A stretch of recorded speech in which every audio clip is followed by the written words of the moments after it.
Hello students, मैं Bhupendra sir. इस video में क्लास 12 से बायोलॉजी का पढ़ाएंगे कि सेक्स डिटर्मिनेशन इन ह्यूमन, मनुष्य में लिंग निर्धारण क्या होता है। क्योंकि हमने प्रीवियस वीडियो में बताया था कि लिंग निर्धारण जंतुओं में कैसे होता है। तो लिंग निर्धारण था अन्य जंतुओं में विभिन्न प्रकार के कि कैसे होता है। तो इस वीडियो में हम सीखेंगे कि मनुष्यों में यानी ह्यूमन में जो लिंग निर्धारण होता है वो कैसे होता है, क्योंकि ये बहुत ही इम्पोर्टेंट है हमारे लिए। क्योंकि इसी बेस पर हमको अभी आगे बहुत सारे क्वेश्चंस इसी बेस पे रहेंगे, तो इसको जानना बहुत ही आवश्यक है। ठीक, तो क्या होता है sex determination in chromosome sorry human, उसको हम इस वीडियो में समझेंगे क्या होता है और इसमें किस तरह से गर्ल्स होते हैं और किस तरह से बॉयज। तो देखिए, हमने प्रीवियस वीडियो में बताया था कि सेक्स डिटर्मिनेशन कैसे होता है। तो सेम वैसे इसमें भी क्या होता है कि मनुष्य में लिंग निर्धारण, सेक्स डिटर्मिनेशन इन ह्यूमन। ठीक, तो इसमें क्या होता है कि मानव जाति में, ठीक, हमने बताया था कि सबसे पहले इसको लिंग निर्धारण जानने के लिए हमको सबसे पहले पता होना चाहिए कि मनुष्य में कितनी जोड़ी गुणसूत्र या कितने गुणसूत्र पाए जाते हैं। ठीक, तो मनुष्य में जो गुणसूत्रों की संख्या होती है हमने कई बार बताया है। तो इसमें जो गुणसूत्र की संख्या है वो कितनी है, 23 जोड़ी। ठीक, तो ये जो 23 जोड़ी क्रोमोसोम्स होते हैं, तो ये अगर हम नंबर्स में कहेंगे तो 46। ठीक, अगर 46 होते हैं गुणसूत्र और इसमें क्या होते हैं कि 23 जोड़ी, तो इन जो क्रोमोसोम्स होते हैं ये क्या होते हैं, टू टाइप्स होते हैं, मीन्स दो प्रकार के होते हैं। इनमें जो एक क्रोमोसोम्स होते हैं वो होते हैं autosomes and that is second heterosomes या एलियोसोम्स कहते हैं। तो सबसे पहले हमको पता होना चाहिए कि ऑटोसोम्स क्रोमोसोम्स क्या है, उसके बाद तभी ये हमको समझ में आएगा कि लिंग निर्धारण कैसे होता है। ठीक, तो सबसे पहले हमको पता होना चाहिए कि ऑटोसोम्स क्या है। तो ऑटोसोम्स क्रोमोसोम्स क्या हैं, तो यहाँ पर हम लिखेंगे, इसको कहते हैं संजात क्रोमोसोम्स या फिर कहेंगे ऑटोसोम्स। Autosomes chromosomes. ठीक, तो इसमें हम लिखेंगे मनुष्य में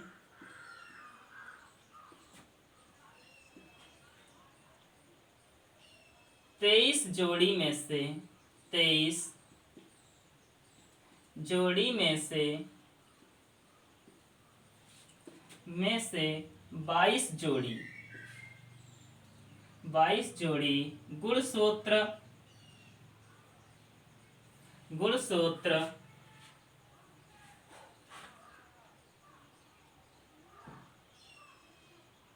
एक्स एक्स होते हैं जिससे ऑटोसोम्स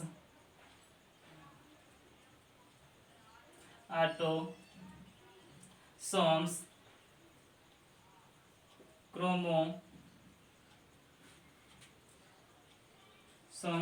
कहते हैं।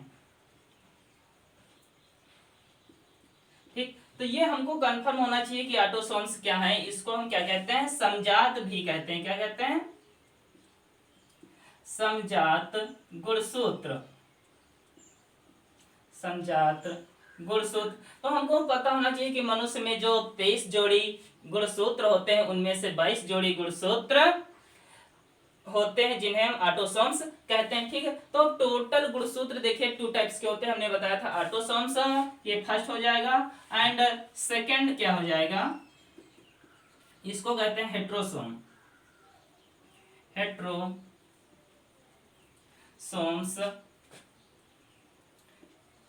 क्रोमोसोम्स। ठीक है, तो इसमें क्या लिखेंगे, मनुष्य में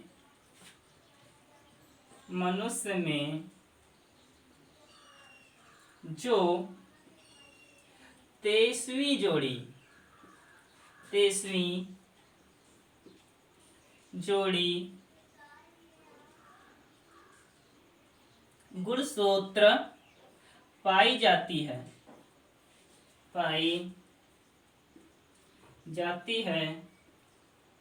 उसे हेट्रोसोम्स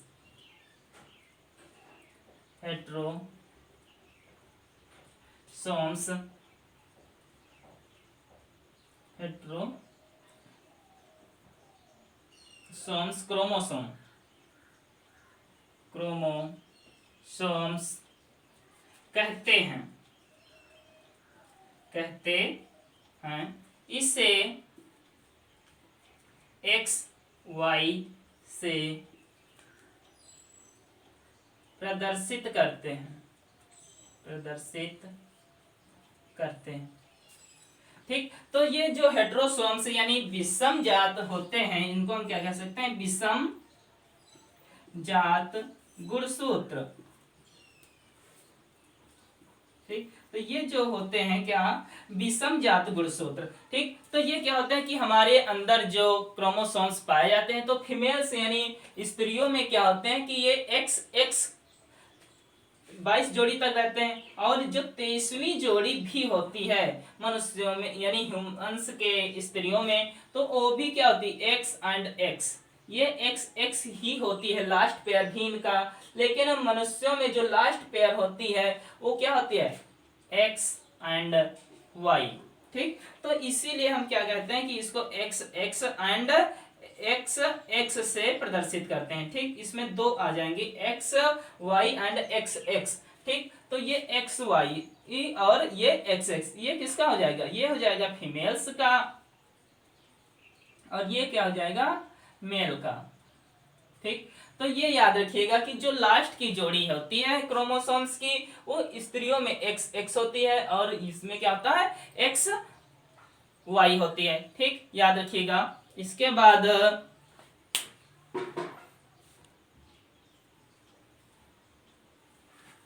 तो जो हमने अभी बताया कि जो क्रोमोसोम्स होते हैं, उसको देखिए क्या होता है कि स्त्रियों में और पुरुष में जो लास्ट की जोड़ी होती है, जो लास्ट पेयर होता है एक्स एंड एक्स वाई, ये समान नहीं होते हैं। जब समान नहीं होते मीन्स एक जैसे नहीं होते, तो क्या होता है कि स्त्रियों में जो क्रोमोसोम्स होता है, जो एक्स क्रोमोसोम होता है, ये ऑटोसोम्स की तरह ये 22 जोड़ी जो होती है उसी की तरह होती है। तो क्योंकि जो लास्ट पेयर ये किसका है? फीमेल का। जो फीमेल का होता है तो वो क्या होता है? लास्ट पेयर भी सेम होता है। इसीलिए हम इसको कैसे टोटल क्रोमोसोम्स को हम किस तरह लिख सकते हैं, यानी कुल गुणसूत्र, जो कुल गुणसूत्र होंगे, कुल गुणसूत्र बराबर, इसको हम किस तरह नोट करेंगे? A20 यानी 22 plus A plus x and x. Sorry 1 minute, यहाँ पे 22 ना करके 44 कर लेते हैं, अब ज्यादा बेटर रहेगा। क्योंकि यहाँ पे क्या होता है कि 44 ये ऑटोसोम्स हो गए, ये तो सेम होते हैं मेल एंड फीमेल में सेम रहेंगे, लेकिन ये जो हमारा लिंग गुणसूत्र है, ये क्या है? लिंग गुणसूत्र। ठीक, ये जो गुणसूत्र है, ये इसको हम क्या कहेंगे? लिंग गुणसूत्र। और ये क्या होता है? हमारा ऑटोसोम्स होता है। तो 44 ए प्लस कितना हो जाए? 44, 45 और ये 46, तो टोटल नंबर ऑफ क्रोमोसोम्स कितने हो गए? 46। ठीक, तो ये क्या होते हैं? पुरुष से, और ये किसका है? स्त्री का। ठीक, स्त्रियों में। ठीक, याद रखिएगा, स्त्रियों में कुल क्रोमोसोम्स या गुणसूत्र कितने होते हैं? 44 ए ऑटोसोम्स यानी 45 और 46, टोटल कितने हो गए? हमारी यहाँ पे संख्या क्या हो गई? 46 आ रही है। लेकिन क्या होते हैं जो पुरुष में होते हैं, यानी पुरुष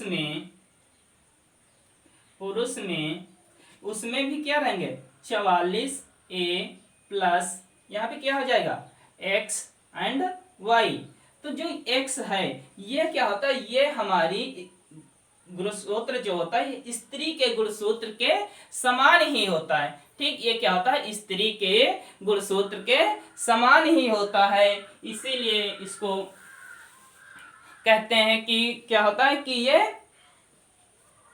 समजात होते हैं। ठीक, ये स्त्री के क्या हो जाते हैं, समजात होते हैं। ठीक, ये भी जो एक्स गुणसूत्र होते हैं और जो इनकी जो संरचना होती है, ठीक है, कभी कभी पूछ लिया था कि इनकी संरचना कैसी होती है, जो स्त्रियों में गुणसूत्र पाए जाते हैं तो इनकी संरचना कैसी होती है। ये आकार में क्या होते हैं, राड नुमा, यानी एक छड़ के आकार की संरचना बनाते हैं। ठीक, तो ये याद रखिएगा। और इनकी जो साइज होती है, एक्स क्रोमोसोम की जो साइज होती है वो लार्ज होती है, मीन्स वो क्रोमोसोम्स क्या होते हैं, साइज में बड़े होते हैं, और जो वाई क्रोमोसोम्स होते हैं वो साइज में छोटे होते हैं। तो आपको कुछ इस तरह से क्रोमोसोम्स दिखाई देते हैं। तो जो सेम होते हैं, ठीक है, तो ये जो सेम होते हैं दोनों में, इनको समजात यानी ऑटोसोम्स कहते हैं। और जो डिफरेंट होते हैं, मीन्स ये कैरेक्टर्स जो सेम नहीं है, इसको क्या कहते हैं, हेट्रोसोम्स,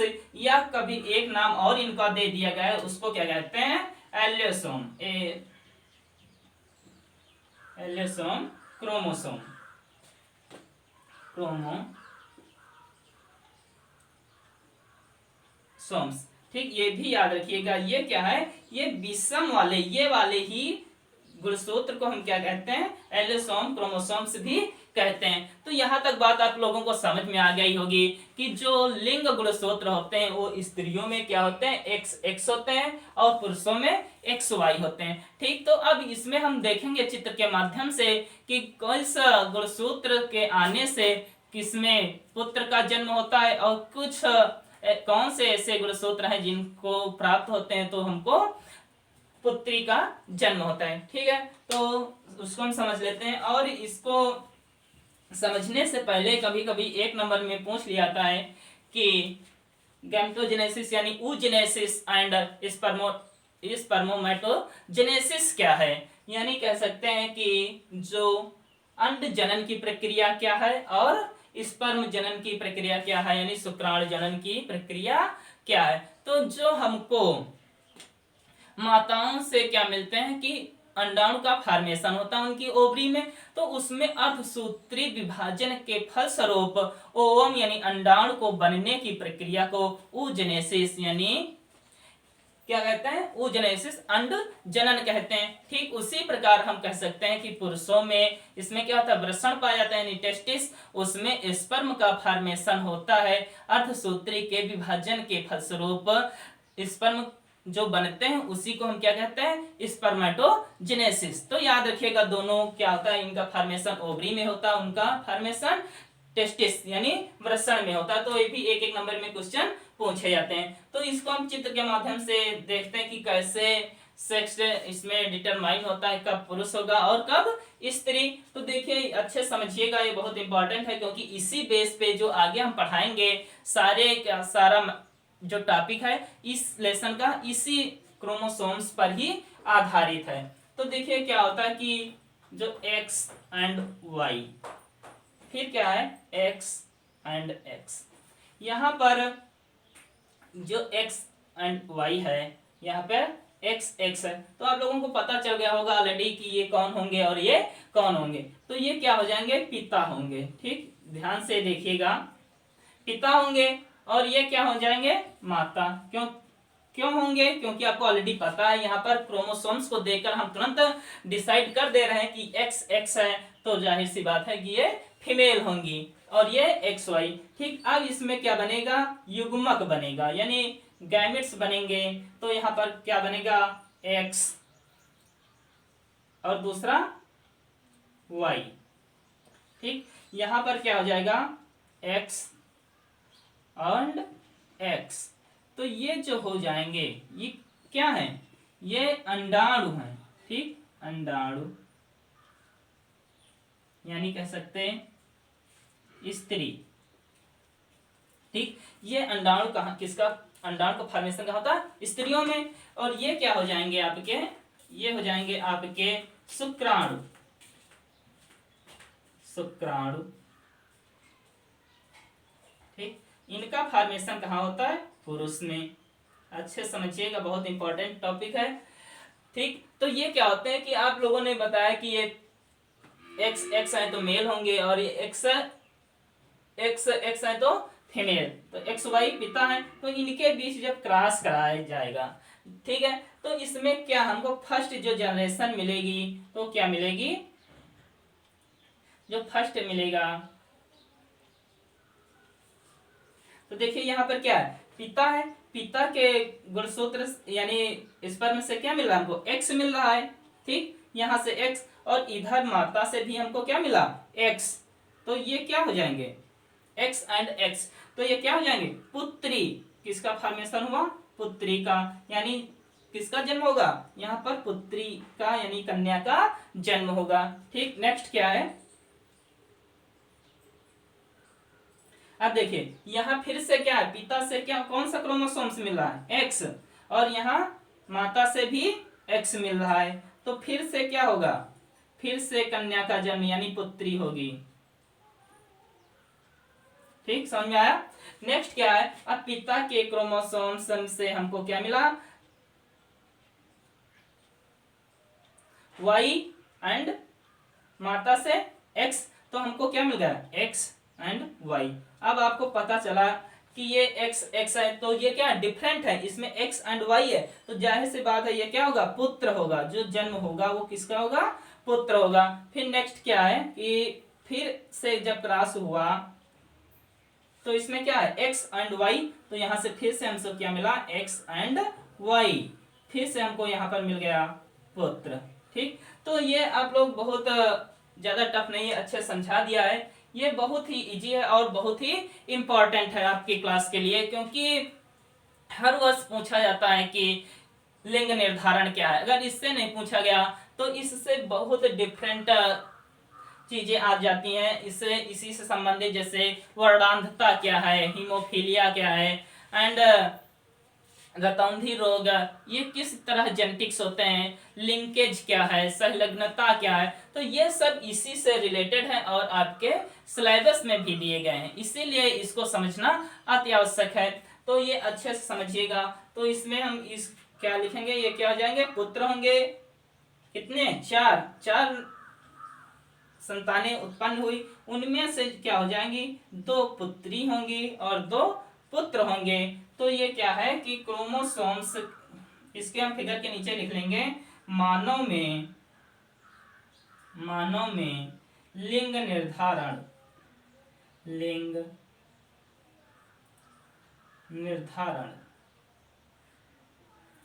ठीक, ये आप लोग समझिएगा अच्छे से और इसको कॉपी पे नोट्स कर लीजिएगा। जो अगला टॉपिक हमारा होगा लिंकेज यानी लिंग संलग्न प्रभाव क्या होते हैं, इनके कैरेक्टर्स क्या होते हैं, जो लिंग का सेक्स लिंक्ड हो जाता है यानी लिंग संलग्न विधियां क्या क्या हैं, उसके प्रकार कौन कौन से हैं, ये हम नेक्स्ट वीडियो में बताएंगे। और आप लोग आई होप कि समझ में आ गया होगा कि किस तरह से बच्चे का फॉर्मेशन होता है एंड किस तरह से बच्चियों का, ठीक। Thank you, all of you.